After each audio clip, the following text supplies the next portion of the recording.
Hi everybody, this is Daniel with IMetAWrestler.com, and today I'm really honoured and flattered actually to be speaking with a man that I grew up watching in the 80s and the early 90s. It's a legendary wrestler from a legendary wrestling family. I grew up knowing him as the Genius, but I know a lot of you guys out there will remember him as Leapin' Lanny Poffo. Lanny, good evening. Hello, yes, I'm living in the past. I'm going to be 57 years old on December 28th. And if I have selective amnesia, I prefer to remember the Genius full of glory and renown. There we go. Well, I have to say, Lanny, you're looking terrific for 57 years old. I saw some YouTube footage of you recently, still hitting the moonsault out there. Yeah, and I've just lost 20 pounds, and I want to lose 20 more, because I got a theory. Maybe the problem is, if I can get back to leaping Lanny weight, I might be able to leap a little more. There we go. You put some of those younger guys to shame. Well, Lanny, right now, that's ashamed. There we go. Well, the main reason I reached out to you, Lanny, was because, I've always had the impression that you're a very fan-friendly, a very approachable guy with a strong community spirit. And just to give a little bit of background, if some of the guys out there are familiar with this, just some examples. Last year you were the Master of Ceremonies at a special event called Supporting America's Finest, which was a benefit concert for some of the troops down there in Florida. And I know that you also work real closely with things like the local food banks and the schools. You campaign really hard, with the kids, to help them to go against things like smoking, drinking, drugs, that kind of thing. So would it be fair to say that you're quite the people person? Well, I wrote a book against smoking for the children, and it was an answer to my prayer, how may I serve? Mm-hmm. And since my daughter is 27 years old and she doesn't smoke, she's the one that made me Lanny, the non-smoking dad. So that's why I wrote the book. And of course I am divorced, and I'm very proud of my daughter, but now I wish I had written a book against tattoos, but you can't have everything, can you? Right, one thing at a time, I guess. Well, speaking of that, with the relationship that you have with the kids out there and some of the fans, I had to ask, there's a hilarious video of you on your YouTube account, which can be found at youtube.com. I think it's /PoffoL, and it's you at what seems to be a bachelor party in a Hooters restaurant, and you're actually reciting a poem with the groom. How did that come about? Well, if you go on geniuslannypoffo.com, that's where you can go in the video section, scroll all the way down to the ones I hope you don't see. And the thing is, I'm available for personal appearances, and I also write original poetry for that appearance. And everybody knows that a bachelor's party has got to have a little bit of, I wanted to pop it with just a little vulgarity at the end. And because I believe in honing my material to suit the cause. Naturally, I wouldn't do that at the Children's Hospital, but I did it for we were at a Hooters, and just one Well, it was perfect, and it made me laugh out loud. I definitely didn't expect it. Some of the language and some of the stuff in there, but I definitely urge people to check it out, because it's kind of a different side of Leapin' Lanny, but it's hilarious. It really is. The thing is, though, when you accept money from a stranger, there's two things that have to happen. Number one, they have to deliver the goods, and number two, so do you.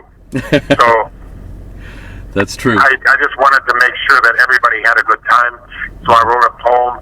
I asked the guy that found me, is it okay if I, make a big pop at the end with the F word, And he says, oh, definitely, that'd be great. He says, would you do it? I said, sure.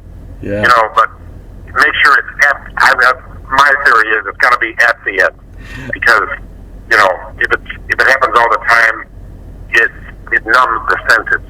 Yeah. And I'll have you know that I try not to swear in my personal life, but for a bachelor party, that would be the time to break a rule. That was definitely the time and the place, and there was a big ovation at the end. There was beers raised, bottles were clinked, so I think it was a success. I wonder if they're both couples are divorced now. That's the question. We need to do a follow-up and see how they're getting along. Well, doing that kind of thing, mixing with the fans at a Hooters and doing a poem with them, I imagine that's quite a contrast to when your career began in the 70s. We know that you began in the old NWA territories and of course your own family's promotion, the ICW.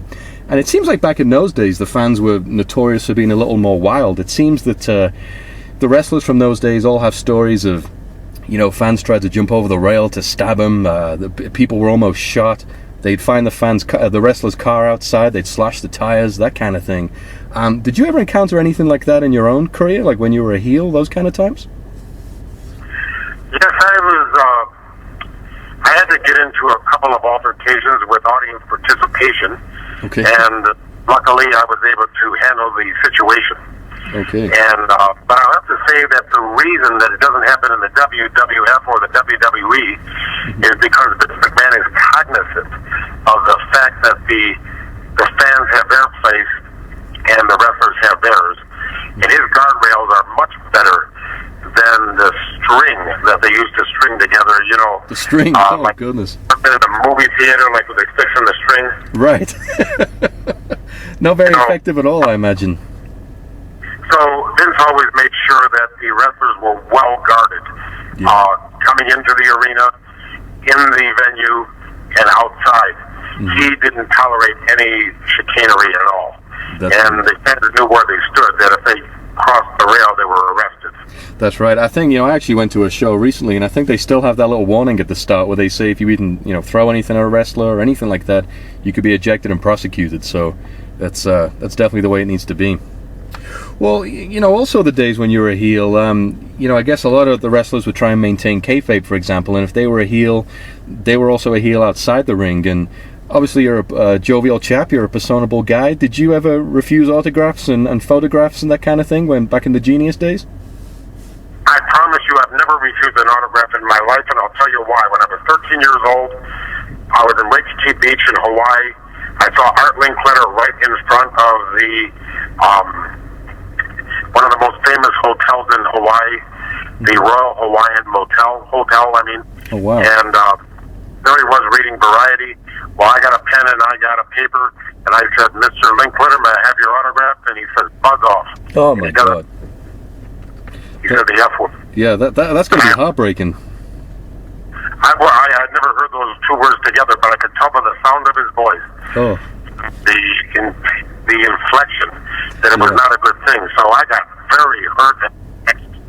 Yeah, I imagine. So obviously, and then that was when I was 13. When I was 18, I had my first wrestling match, and a young boy came up to me and asked me for my autograph, and I said, "Why?" I said, "Oh, I just wrestled. I can't, and I forgot." And so I signed his autograph, asked him his name, I put to Joseph, Lanny Poffo, and I made his day, and I said, "Wow." I said, it didn't take long for the roles to reverse. Yeah. And now I can make somebody's day like Art Linkletter broke my heart. I can actually do the opposite. And I said to myself, and I made myself a promise, I don't know what's going to happen with my wrestling career, but whatever happens or doesn't happen, I'm never going to be too busy to make somebody's day. Absolutely. And whether I was a heel or a babyface, it didn't matter.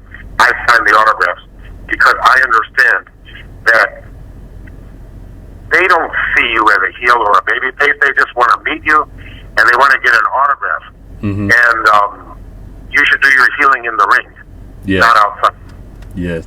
I agree with that. I definitely agree with that. And I try to attend a few of the the wrestling conventions, the fan fests, those kind of things. I haven't been at the same time in the same place as you just yet. But do you enjoy those? Do you enjoy getting to get out and see the fans and take pictures and all that kind of thing? Yes, and I'll tell you what.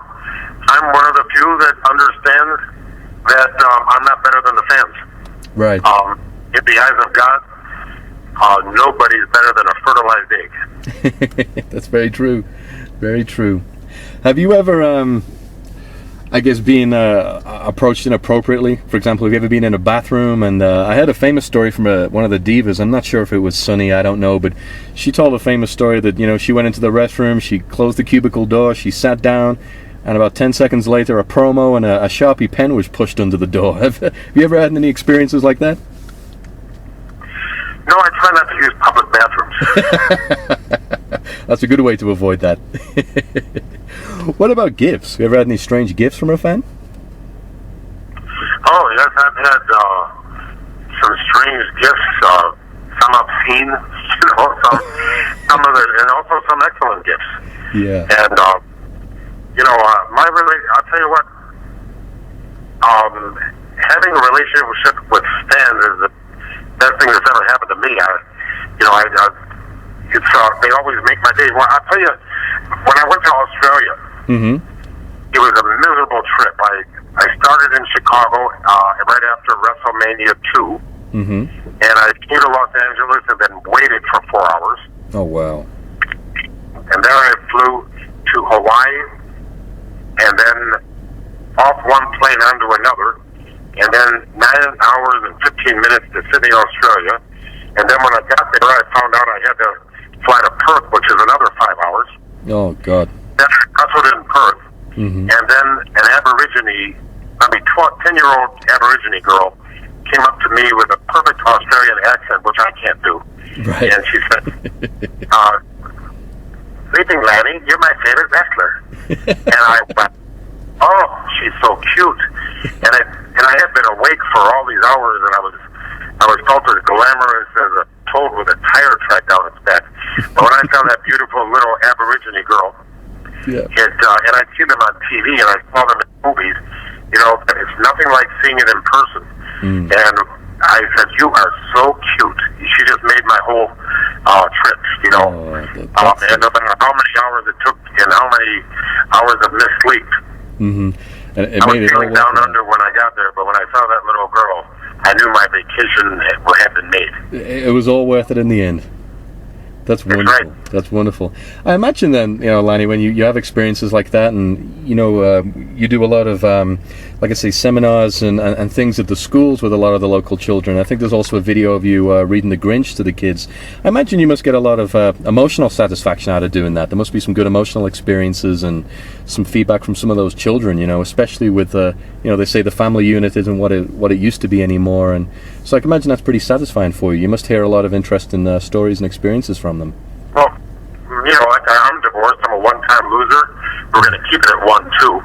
And, some of my fondest memories of fatherhood were I would read Megan a story every night for bedtime. I said, "What would you like me to read you?" She says, "The Grinch." I said, "Honey, it's July." And she didn't care because she liked my animations. Right. Like they're hanging their stockings. And she loved that part. So, naturally, I did the Grinch so many times with my daughter. That's how I met her. Plus, I'm very eager to remember I met him. And so I just started resetting the Grinch for everybody's kids. Yeah. And right now I got 3 schools I'm going to do the Grinch for, and 2 parties. And I expect as we get closer to Christmas, the schedule is going to get even greater. That's wonderful. I really enjoyed that video. I'm 29 years old. I have a 2-year-old son. I can't wait till he gets a little older and I can show that to him. And maybe he'll see him in person on one day, because you're right. You're very animated. You're very visual, and kids love that. So it's going to be a really... And, they don't know you're a wrestler because they're just brand new, Right. And, but I tell them in the beginning, if you're having a good time, please notify your faces. Because this is all for fun. Nobody's going to be graded, but we're going to have fun. Yeah, absolutely. Absolutely. That's good. And that kind of satisfaction, that emotional satisfaction, I think that's wonderful. Speaking of that kind of reaction, one of the things I wanted to mention to you was, obviously earlier this year we lost the Macho Man. Your brother Randy Savage passed away, and I wanted to ask you a question about the reaction from the fans, because it seemed like it was unanimous. It was just extraordinarily positive. It was nothing but love and respect that came out for Randy, and people were sharing the stories of their childhood memories and experiences watching him grow up. And I wanted to know if that was a comfort to you. Obviously during that grieving process, was that pretty nice to hear those kind of things? Well, I'll tell you something. Losing my brother is one thing, but I had to look at him in the casket, and that's one thing, but I did not count on being there with my mother and seeing her view the body. That I wish I could take out my brain and hold it under a faucet just to get rid of that memory. Yeah. So, like I say, losing your brother is one thing. My father, I lost him the year before. Yeah. He was the lucky one. He didn't get to see my brother's funeral. My mom had to witness that. And I decided to be strong for my mother. To be strong. And I had to get myself all cheered up so I could tell my mother, do you want to live or do you not? She said, I'm sure that. I said, not getting. I said, you've already done the grieving, but, my Randy wouldn't want you to suffer like this, and neither would my father. So my job is to make you happy, and you better meet me halfway, otherwise this isn't going to get it. Right. So let me ask you a question. That's an odd accent you have. Where are you from? Originally, Lanny, I'm from Liverpool, England. Okay. The Beatles. The Beatles, that's right. And Sporty Spice from the Spice Girls, but the less said about that, the better. What was the other one? But, do you remember the Spice Girls that came out a few years ago, out from England? Oh, okay, yeah. One of them was from Liverpool. I think her name was Sporty Spice. So we gave you her as well. But you're putting on the yank lately. How many years have you been gone from Liverpool? I've been gone. I'm going to be coming up to 7 years now. Yeah, you've lost a little bit of it. A little bit of it's gone. That's right. And I think I actually work in sales over here in the U.S. So I think I deliberately put a little bit of it on, so they could understand me better over here. And I think it's starting to naturally slip away. But I'm clinging onto it for dear life. I have something in common with the Beatles. In 1973, I graduated high school in Downers Grove, Illinois, Downers Grove North High School, and I was friends and graduated with Bill Ludwig. Do you know who that is? No. Well, if you remember, Ringo Starr played Ludwig drums. Bill Ludwig is fourth generation of the Ludwig family, creator of the Ludwig drum. Oh, wow. That I didn't know, and I probably should know that, so shame on me. But, Well, anyway, the fans of the outpouring of love and respect for my brother has been amazing. And my father as well, but when my brother died, my emails, my phone was ringing off the hook, and I got tremendous phone calls from many wrestlers, including Rick Martel, including Ted DiBiase, Bret the Hitman Hart, and that's just some of them. That's wonderful. That's the more notable ones. Yeah. But yeah. Everybody was affected by the Macho Man because he was everybody's favorite wrestler. That's true.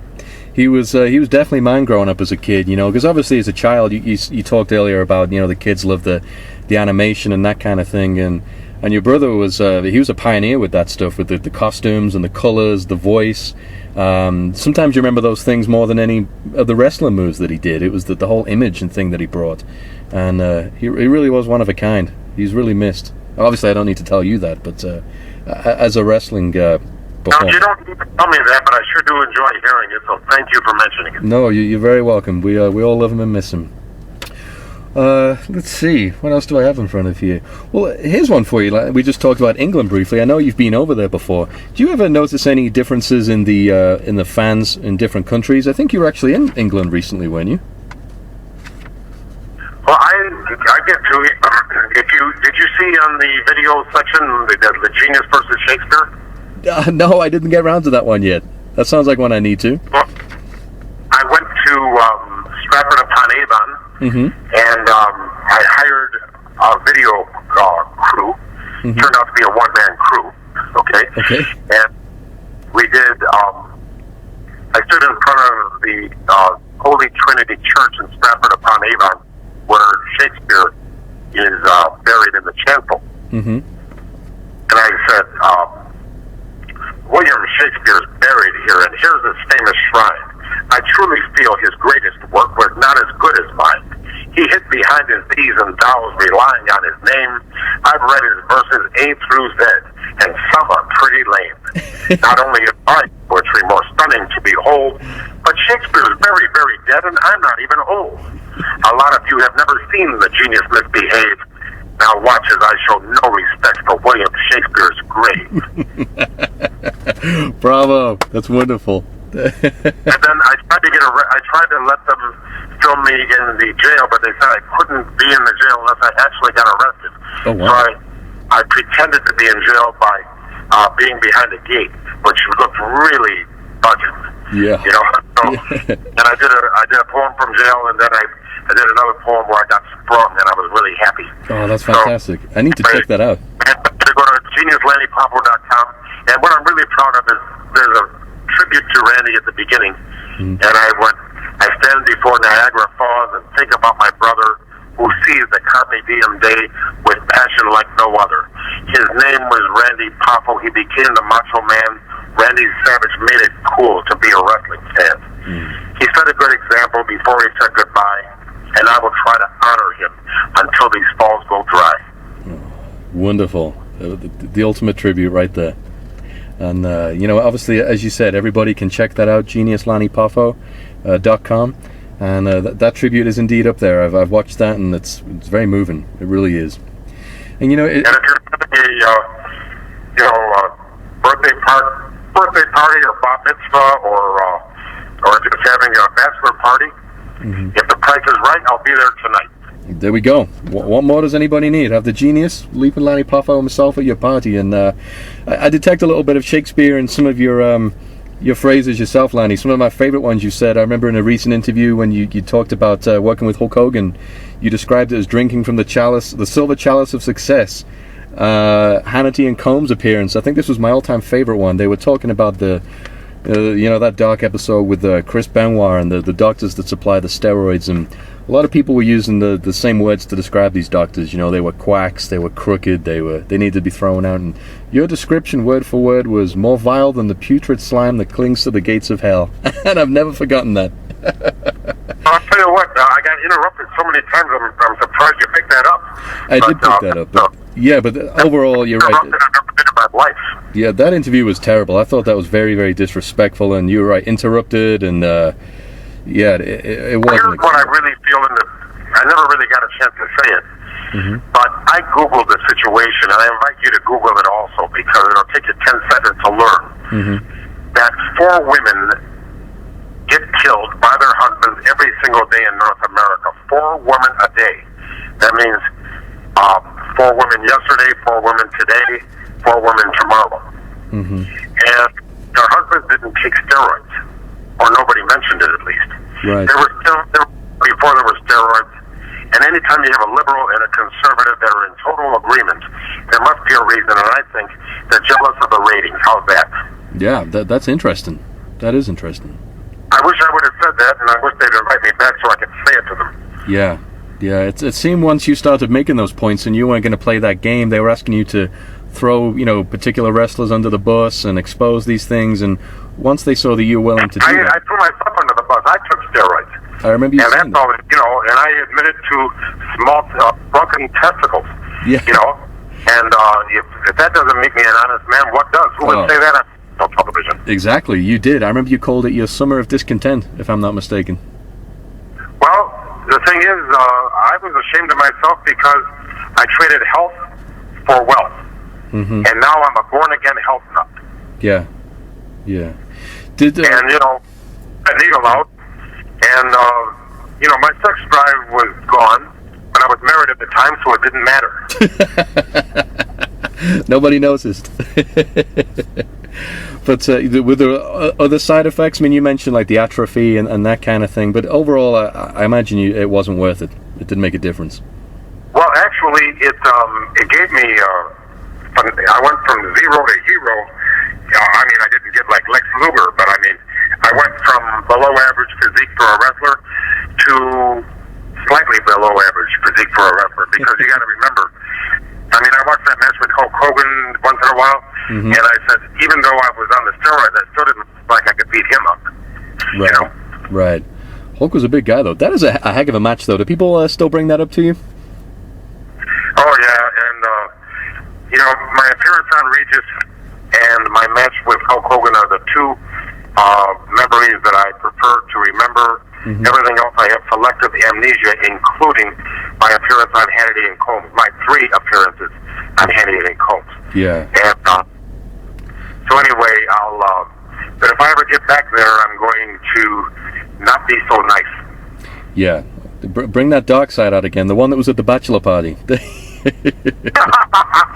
we go. Well, yeah, it was a shame, but yeah, well, I definitely choose to remember the Hogan match. I mean, that was very entertaining, and my friend and I used to laugh so much at your shenanigans in that match, the backflips and pausing the match to calculate the best way to beat Hogan, and I think Jesse Ventura called it computerized wrestling. We got a good kick out of that. I'll tell you, Jesse is one of the few wrestlers that left wrestling and became governor, and I think that's something to be proud of. Yeah, absolutely. And you know, I've read all of Jesse's books, and my girlfriend and I, we're big fans of Jesse. He just seems like he's very straightforward and very straight to the point. He doesn't worry about being politically correct, all that kind of thing. And maybe that's somebody we need in office these days. Well, we've got one running, and that's Herman Cain, and they're trying to tear him down. You know, it really makes me laugh. You know, we can't say anything about Bill Clinton, and with Ted Kennedy, I mean, he's a saint, yet Mary Jo Kopechne is still dead. But, let's go after this guy. But you know what? I don't think it's going to work this time. No. So, anyway, see, here's what I believe. The United States is incredibly in debt. And who is to blame? The Democrats and the Republicans. Yes. In other words, it's just like wrestling. I'm going to get on TV with you, and then I'm going to argue with you, and I'm going to say how I'm worried about. And then afterwards, we're going to have a pint of Guinness, you know, and we're going to enjoy each other's company. In other words, no matter whether you have an R or a D next to your name, there are 2 facets of society, the lift and the load. And the lift is the entrepreneur and the business owner, and the load is everybody else. Okay? The employee is a lift too. And then the politician is a load, and they feather their own nest with the taxpayers' money. And who does it? Everybody. The Democrats and the Republicans. So, you know, what I like about Herman Cain is he's not a politician.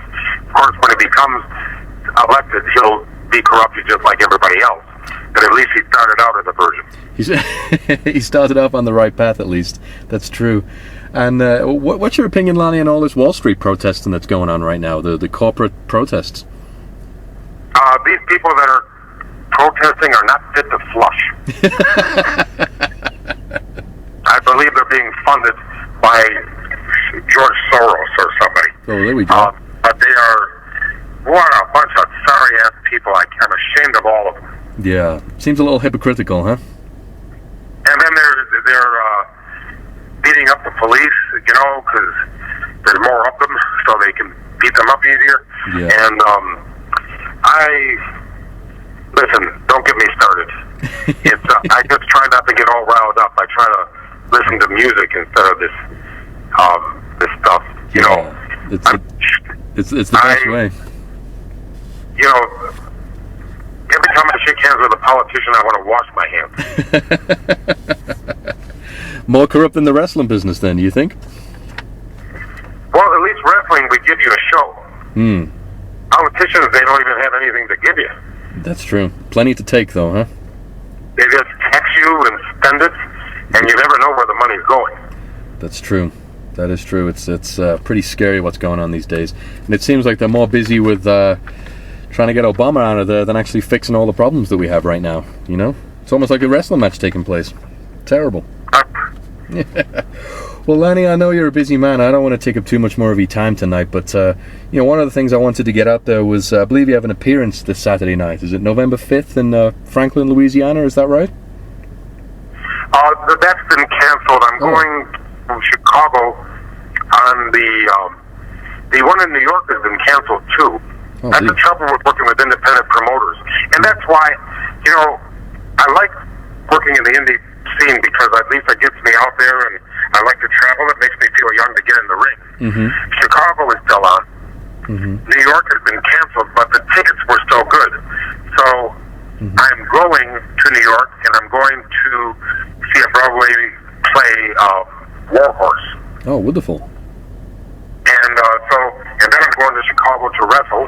I hope I wrestle, I hope I lose 10 more pounds by then and, wrestle just a little quicker. I feel like I want to give the fans a refund when they see me drag my fat butt into the ring. I don't know about that, Lanny. I think you're looking pretty good for your age, man. Anybody that's still throwing moonsaults and all the same stuff you were doing back in the 70s and the 80s, I mean, that's nothing to be ashamed of at all. When you say... I appreciate what you said, and let me pay you a compliment.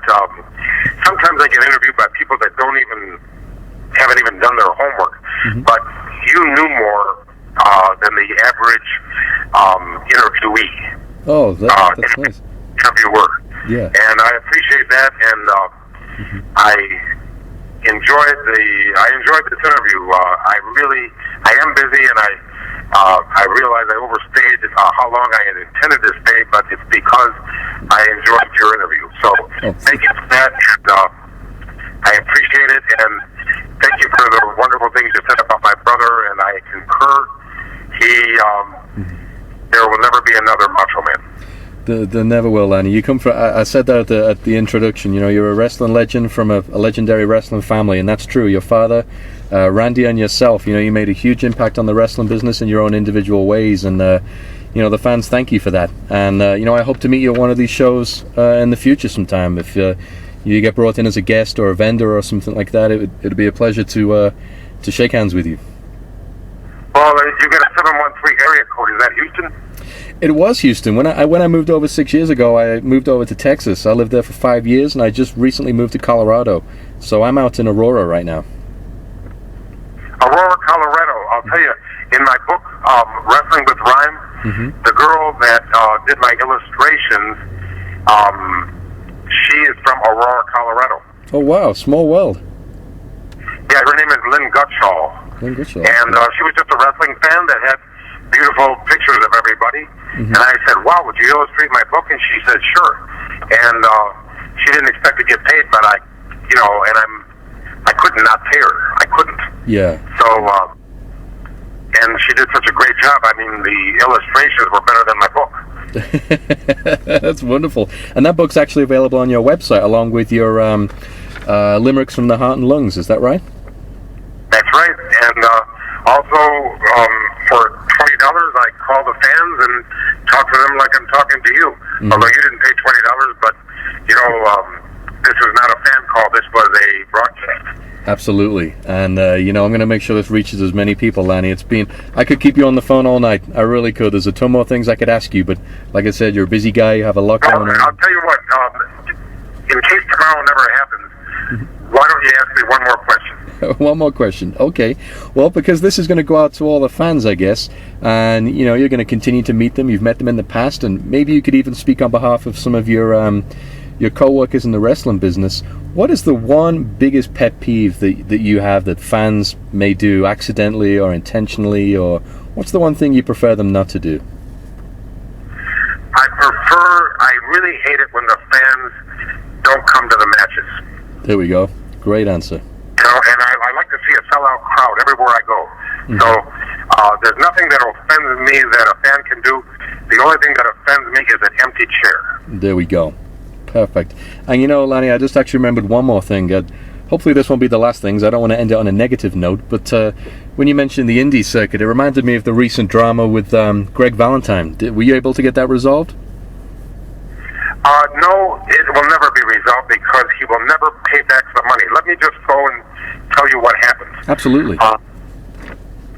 Well, Devin Nicholson is the promoter. I must have worked for him for 5 years in a row. I've gone to Canada. I love Canada. I was born there. And I worked for Devin for, I must have worked for him 100 times. And I appreciate that he flies me from Tampa, sends me to different places in Canada, and pays me much more money than I deserve. And, you know, he's such a nice man. And he knows that my skills have diminished, and he still books me anyway. And he lets me, you know, he also books that I speak to the children in the schools, and he's such a great guy.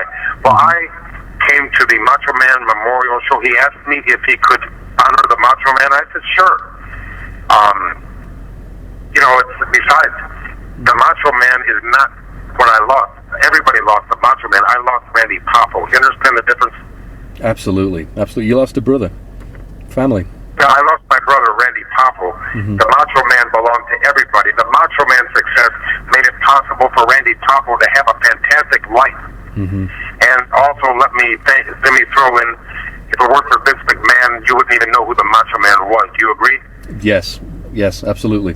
So let's give him some credit, too. Yes. But here's what happens. I get there, and I'm supposed to wrestle Greg Valentine, and he says, man, I can't believe it, what happened, Devin tells me. He says, first I give him half his money up front, and then he wants the other half where he's not coming in, and he left a vulgar message on my machine. And I said, Devin, do not give him the money, because he's going to not show up. He does this every time. And so he did it in Chicago. What is it called? There was a wrestling promotion called Windy City Wrestling. Okay. Not only did he no-show them, but one time he got drunk, fell down, hurt himself, and made a lawsuit against them, and that was the last time they ever ran. Wow. Wow. I didn't know that. See, in England, it's different. If I sue you and I lose, I have to pay the court costs. Yes. For that, for suing too many people. Yeah. I wish they would do that here. It is a little out of control, that lawsuit culture over here. I have noticed that, yeah. Well, you know, I'd be less likely to give you a frivolous lawsuit if I had to pay, you know, if I lost and I had to pay. Right. So anyway,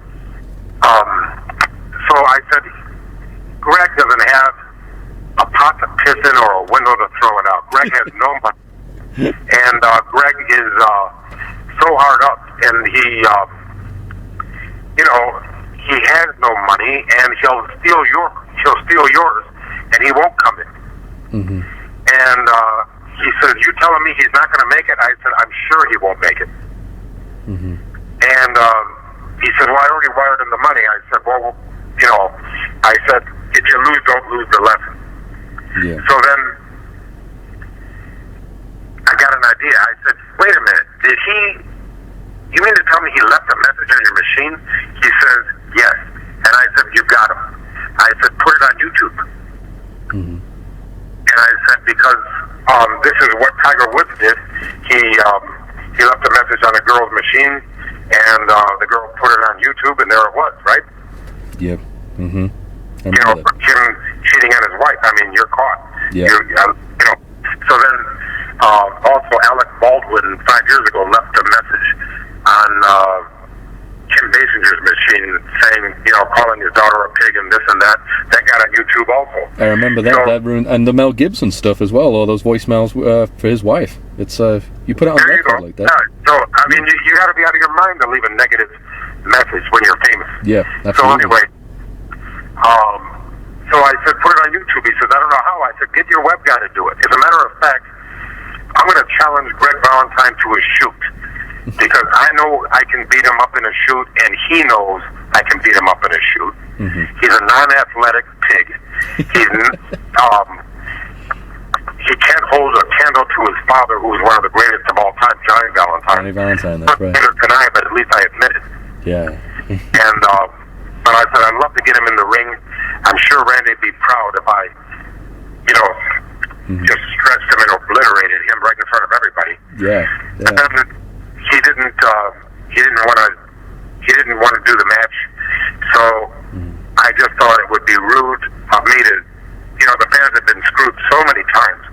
It'd be rude to have them pay to see a match when you know very well that Greg's not going to show up because he's a cowardly bastard. Right. Absolutely. Cowardly. But anyway, he is a main event. He has no money. He didn't save his money, but now he wants to save somebody else's money.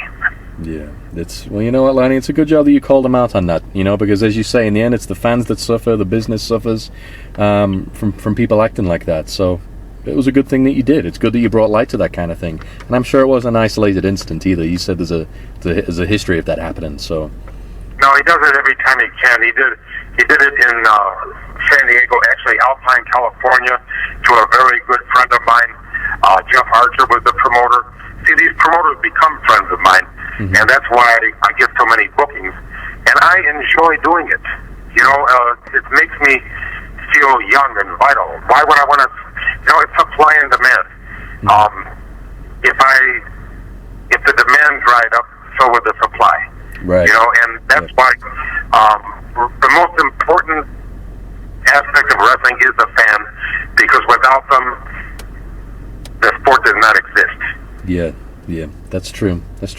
And that's one of the things on our website, IMetAWrestler.com, that I try and emphasize that, but also that it's very reciprocal as well. There's a relationship there between the fan and the wrestler that, we kind of need each other in a way. Without you guys, we're all sitting in an empty arena, and without us, you guys are wrestling to nobody. So it reciprocates. I think there's a good mutual relationship between us, and I know from some of the guys I've met as well, they've remarked.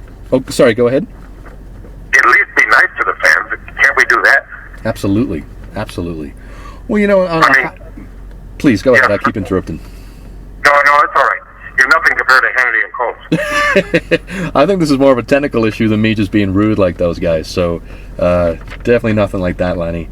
But to end it on a high note, I'm not sure if you're aware, but ESPN recently, they had a piece on Scott Hall, and it's the same old story we always hear. You just mentioned it about Greg Valentine as well, that the wealth is gone, the health is gone. These guys are kind of just going day by day. And do you take pride in the fact that you're one of the few that escaped? You have a good wealth intact, you're healthy, you're still on top of things. You take some pride in that you're one of the few that isn't that Mickey Rourke wrestler character?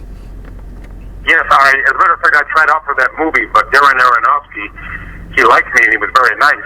I spent my own money to get to LaGuardia, and then I made it out to Brooklyn where the auditions were going to be, and he said, Lanny, thank you very much, but you look like a game show host. We're looking for some people with sin on their face. And so I thought that was, I'll tell you what, I respect Darren Aronofsky so much, and I love that movie.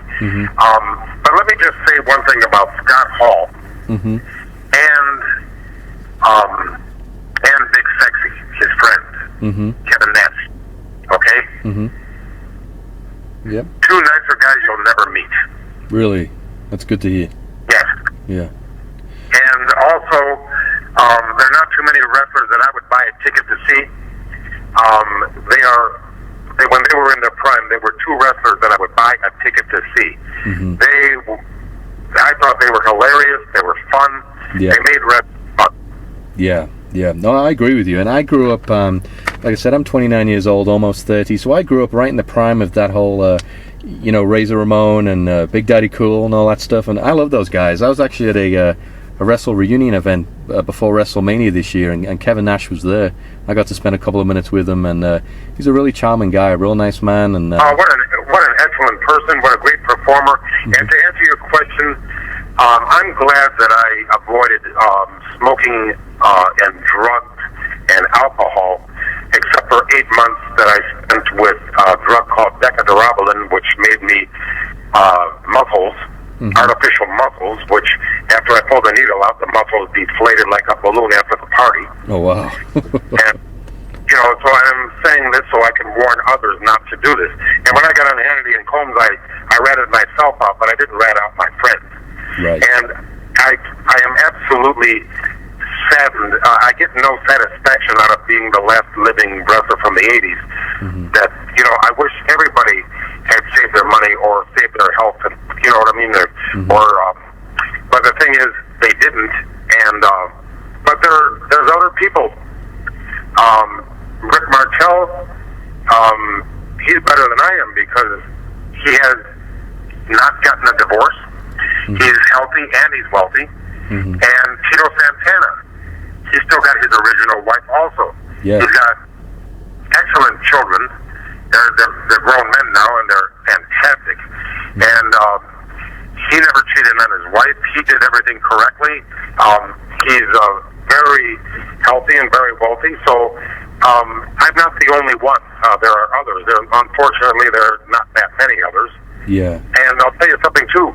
Owen Hart, if he hadn't had that horrible accident, he would have been one of the healthy wealthies. Yes, that's true. And he was actually trying to get out of the business around about that time, wasn't he? He was buying a home. A home was being built. And... Oh, yeah. He was what an excellent young man. Yeah, I wept when he died.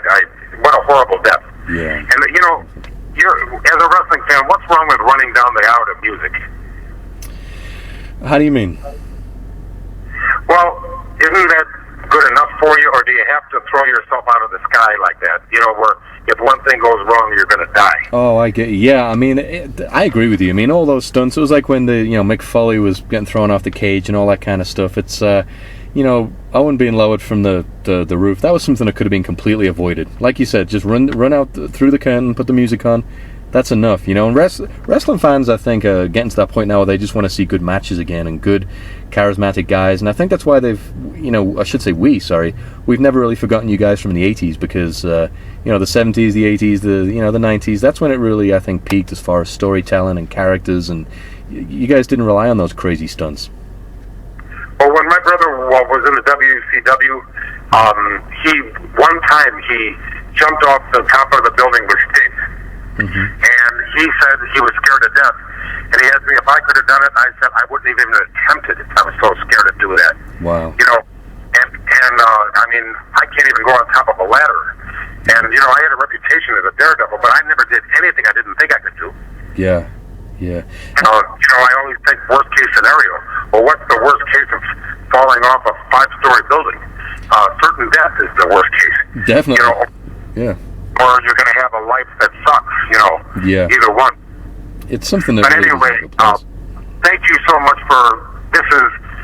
I could make a joke, I usually make a joke, of all the interviews I've ever had, this was by far the most recent, but I'm going to say this is one of the best interviews I've ever enjoyed, and thank you so much for doing your homework. You're polite and professional, and I appreciate it. Oh, thank you, Lanny. That's a huge compliment to come from you, so I really appreciate that, sir. I really enjoyed the time. I know originally I only asked for 10, 15 minutes. We've been here for almost an hour, so you've been very generous with that, and I appreciate that. That's because I had fun.